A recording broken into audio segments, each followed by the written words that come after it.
प्रिय छात्रों, शेखावटी इंस्टीट्यूट आपका यूट्यूब चैनल में हार्दिक स्वागत करता है। आप सभी को ज्ञात है आज RSAT का एग्ज़ाम संपन्न हुआ है 15 अक्टूबर 2023, जिसकी सीरीज़ आपको मैं हल करवाने जा रहा हूँ। अपने पास सीरीज़ ए को हम हल करेंगे, जिसका प्रश्न संख्या 1 पर चलते हैं। प्रश्न संख्या 1 देखिए, सही मिलान कीजिए। आप सभी को पता है MS वर्ड का जो संबंध होता है वो दस्तावेज से होता है, और MS एक्सेल का जो संबंध होता है वो आपका शीट से होता है, और MS पावर पॉइंट का संबंध जो होता है वो स्लाइड से होता है। तो आप समझ सकते हैं इस प्रकार आपका जो राइट आंसर होगा वो ए राइट आंसर होगा। प्रश्न संख्या 2 देखिए, MS वर्ड 2010 में चयनित टेक्स्ट अथवा ऑब्जेक्ट को काटने के लिए कौन सा कीबोर्ड शॉर्टकट प्रयुक्त होता है। प्यारे छात्रों, आप सभी को पता है कट की शॉर्टकट Ctrl+X होती है, तो इस प्रकार इसका आंसर जो होगा Ctrl+X होगा। तीसरा प्रश्न देखिए, MS वर्ड 2010 में फाइंड एवं रिप्लेस सुविधा का उद्देश्य क्या है। सभी छात्रों को पता है फाइंड एवं रिप्लेस का उपयोग हम किसी शब्द को ढूंढकर किसी अन्य शब्द से बदलने के लिए करते हैं। तो इस प्रकार इसका जो राइट आंसर होगा वो बी राइट आंसर होगा। डॉक्यूमेंट में विशिष्ट शब्दों या वाक्यों को सर्च और रिप्लेस करना। प्रश्न संख्या 4 देखिए, MS वर्ड 2010 में कौन सा दृश्य आपको आपके दस्तावेज को प्रिंट करने पर कैसे दिखेगा, मार्जिन्स और पेज ब्रेक्स डिस्प्ले के साथ। प्यारे बच्चों, सभी को पता होगा प्रिंट लेआउट व्यू आपको मार्जिन्स और पेज ब्रेक के साथ आपको डिस्प्ले करता है। इस प्रकार इसका राइट आंसर जो होगा वो आपका बी राइट आंसर होगा। इस प्रकार इसका राइट आंसर बी होगा, प्रिंट लेआउट व्यू। प्रश्न संख्या अपना 5 देखिए, ई मित्र पोर्टल के माध्यम से कौन सी सेवाओं का लाभ उठाया जा सकता है। प्यारे बच्चों, सभी को पता है बिल भुगतान कर सकते हैं, प्रमाण पत्र के लिए आवेदन कर सकते हैं, शिकायत दर्ज करना, और डी राइट आंसर होगा यहाँ पर। ये सभी कार्य हम ई मित्र के माध्यम से कर सकते हैं। अब अपना प्रश्न संख्या 6 देखिए, MS वर्ड 2010 में पाठ के रूप में दिखाने के लिए जिन रिबन टैब में विकल्प होते हैं, जैसे फॉन्ट कलर और हाईलाइट कलर, क्या है। प्यारे बच्चों, सभी को पता होगा फॉन्ट का कलर, फॉन्ट की साइज, हाईलाइट कलर इत्यादि कार्य हम आपके MS वर्ड के होम टैब पे कर सकते हैं। इस प्रकार आपका राइट आंसर जो होगा वो ए होगा, यानी होम टैब इसका राइट आंसर होगा। प्रश्न संख्या 7 देखिए, MS वर्ड 2010 में चयनित टेक्स्ट एवं ऑब्जेक्ट की प्रतिलिपि बनाने के लिए कौन सा कीबोर्ड शॉर्टकट होता है। आपको पता है कॉपी के लिए पूछा गया है, कॉपी की जो शॉर्टकट होती है वो Ctrl+C होती है। अगला प्रश्न देखिए, प्रश्न संख्या 8 देखिए, MS वर्ड 2010 में सेव एज डायलॉग बॉक्स खोलने के लिए कौन सी शॉर्टकट कुंजी उपयोग की जाती है। तो प्यारे बच्चों, आपको सभी को पता है Ctrl+S जो होती है वो सेव करने की होती है, न कि सेव एज की। सेव एज की जो शॉर्टकट होती है वो F12 होती है। तो इसका राइट आंसर यहाँ पर डी राइट आंसर होगा, यानी F12 होगा। प्रश्न संख्या 9 देखिए, MS वर्ड 2010 में आखिरी क्रिया को वापस लेने के लिए कौन सा कीबोर्ड शॉर्टकट होता है। आप सभी को पता है कि अंडू की शॉर्टकट Ctrl+Z होती है और रीडू की Ctrl+Y होती है।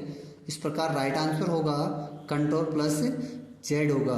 प्रश्न संख्या 10 देखिए, MS एक्सेल 2010 में एक्सेल वर्कबुक के लिए क्या फाइल एक्सटेंशन होता है। एक्सेल का आप सभी को पता है फाइल एक्सटेंशन .xlsx होता है, जबकि वर्ड का जो होता है .docx होता है, जबकि पावर पॉइंट का .pptx होता है। तो इस प्रकार MS एक्सेल का पूछा गया है, तो राइट आंसर यहाँ पर ए होगा।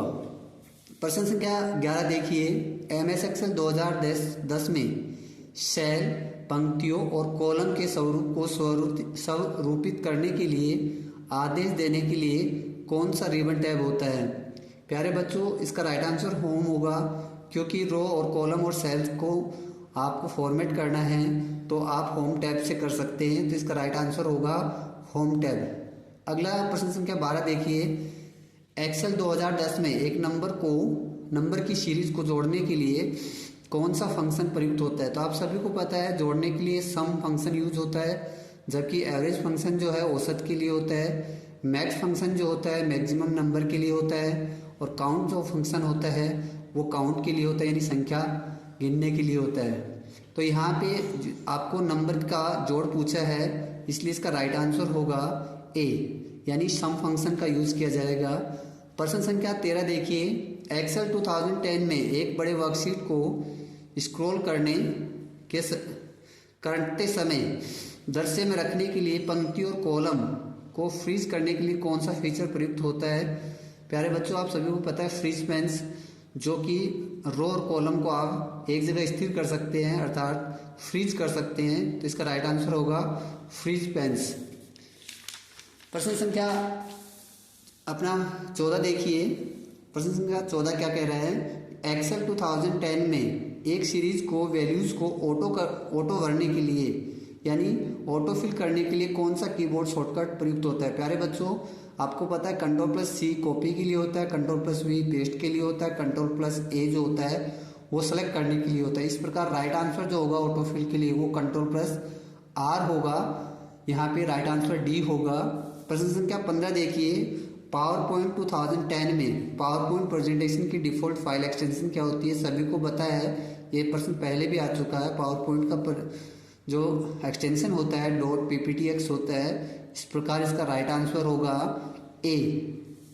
प्रश्न संख्या 16 देखिए, पावर पॉइंट 2010 में किस रिबन टैब में टेक्स्ट, छवियों और वीडियो को स्लाइड में डालने के लिए कमांड्स होते हैं। आपको सभी को पता है इनपुट करने के लिए आपको कोई भी इमेज, वीडियो और स्लाइड को स्लाइड में डालना हो तो हम इंसर्ट टैब का उपयोग करते हैं। तो इस प्रकार राइट आंसर जो बी होगा, यानी इंसर्ट टैब का उपयोग किया जाता है।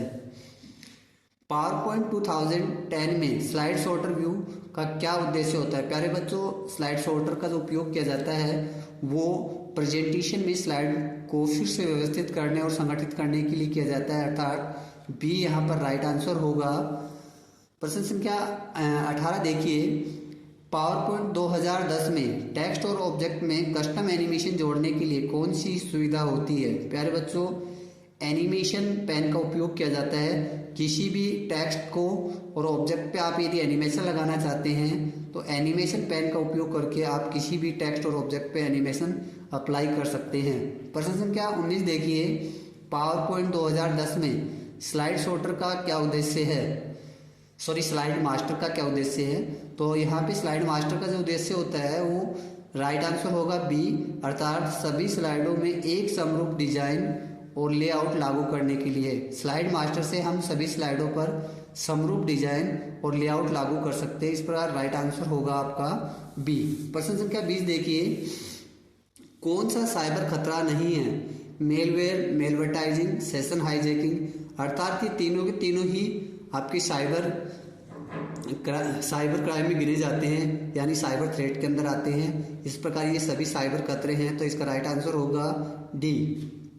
प्रश्न संख्या 21 देखिए, एक वेबसाइट पर सिक्योर सील का क्या मुख्य अर्थ होता है। प्यारे बच्चों सिक्योर सील का उपयोग वेबसाइट को सभी सुरक्षा समस्याओं से मुक्त किया जाता है, यानी सिक्योर सील का उपयोग कर हम सभी जो साइबर थ्रेट होते हैं उनसे हम सुरक्षा प्रदान कर सकते हैं, अर्थात वेबसाइट को सभी सुरक्षा समस्याओं से मुक्त कर सकते हैं। तो यहाँ पे राइट आंसर होगा आपका बी। प्रश्न संख्या 22 देखिए, निम्नलिखित में से भारत में इलेक्ट्रॉनिक लेन देन और डिजिटल सिग्नेचर को प्रतिबंधित और नियंत्रित करने का खास उद्देश्य रखने वाले कौन से कानून का है। तो प्यारे बच्चों आपको ध्यान होगा IT एक्ट 2000 यहाँ पे उपयोगी होता है, तो यहाँ पे राइट आंसर होगा बी, इंफॉर्मेशन टेक्नोलॉजी अधिनियम 2010। प्रश्न संख्या देखिए 23 यानी 23 नंबर प्रश्न संख्या देखिए, एक विंडोज ऑपरेटिंग सिस्टम में सिस्टम रिस्टोर का प्राथमिक उद्देश्य क्या होता है। तो प्यारे बच्चों यहाँ पे जब भी हम सिस्टम रिस्टोर करते हैं और अपने कंप्यूटर में कोई तकनीकी खराबी आ जाती है तो हम उन फाइलों को पुनः अपने कंप्यूटर में ला सकते हैं, अर्थात सी यहाँ पे राइट आंसर होगा। यानी समस्याओं या त्रुटियों की स्थिति में पूर्व स्थिति में सिस्टम को वापस लाने के लिए एक तरीका प्रदान करने के लिए उपयोग किया जाता है। यहाँ पे राइट आंसर होगा सी। प्रश्न संख्या देखिए 31, ये भारत में 24 देखिए, HTTP का वेब पतों के संदर्भ में क्या अर्थ होता है। HTTP का आपको सभी को पता है, HTTP का पूरा जो नाम होता है हाइपर टेक्स्ट ट्रांसफर प्रोटोकॉल होता है। इस प्रकार राइट आंसर होगा इसका ए। प्रश्न संख्या 25 देखिए, वेब ब्राउज करने के लिए किस प्रकार के सॉफ्टवेयर का उपयोग कर सकते हैं। सभी को पता है वेब ब्राउज करने के लिए वेब ब्राउजर का उपयोग किया जाता है। प्रश्न संख्या देखिए 26, MS एक्सेल 2010 में किस शॉर्टकट कुंजी का उपयोग एक एक्सेल वर्कबुक सेव करने के लिए किया जाता है। तो सेव करने की सभी को पता है Ctrl+S होती है, तो इस प्रकार राइट आंसर होगा Ctrl+S। यहाँ पे राइट आंसर होगा, यानी ए यहाँ पे राइट आंसर होगा। प्रश्न संख्या 27 देखिए, भारत में पैन कार्ड का मुख्य उद्देश्य क्या है। यहाँ पे राइट आंसर होता है पैन कार्ड किस लिए बनाया जाता है। आप सभी को पता है टैक्स के उद्देश्यों के लिए आय और वित्तीय लेन देन का परिवर्तन करना, अर्थात यहाँ पे सी राइट आंसर होगा। प्रश्न संख्या 28 देखिए, एक्सेल 2010 में किसी सेल के कॉपी किए गए या कट किए गए सेल को पेस्ट करने के लिए किस शॉर्टकट कुंजी का उपयोग किया जाता है। आपको पता है कट या कॉपी किए गए किसी भी सेल को पेस्ट करने के लिए हम Ctrl+V का उपयोग करते हैं, तो यहाँ पे राइट आंसर होगा सी, अर्थात Ctrl+V। MS एक्सेल 2010 में सेल पता का सही उदाहरण क्या है। आपको पता है किसी भी सेल का जो एड्रेस होता है पहले कॉलम आते हैं और फिर रो का क्रमांक आता है। इस प्रकार राइट आंसर होगा बी, यानी AB 145। तो यहाँ पे इसका राइट आंसर बी सही है। प्रश्न संख्या 30 देखिए, Google drive, Microsoft one drive और ड्रॉपबॉक्स उदाहरण है। आपको सभी को पता है Google drive, Microsoft one drive और ड्रॉपबॉक्स आपके क्लाउड स्टोरेज के उदाहरण हैं। तो इसका राइट आंसर होगा डी, अर्थात क्लाउड स्टोरेज सेवाओं के लिए। प्रश्न संख्या 31 देखिए 31, भारत में रुपे कार्ड की शुरुआत किस संगठन ने की थी। आप सभी को पता है NPCI ने किया था, और NPCI का पूरा नाम national payment corporation of India है, अर्थात NPCI यहाँ पे राइट आंसर होगा।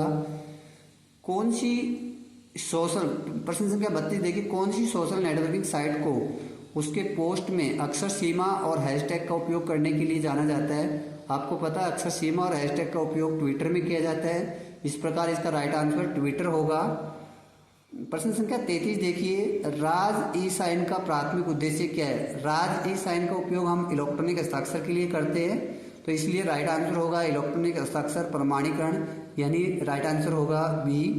प्रश्न संख्या 34 देखिए, राजस्थान संपर्क पोर्टल का उद्देश्य क्या है। आपको पता है राज संपर्क जो पोर्टल होता है वो शिकायत निवारण पोर्टल है, इसलिए यहाँ पर शिकायत सुलझाने की सेवाएं प्रदान करता है, तो राइट आंसर होगा यहाँ पर बी।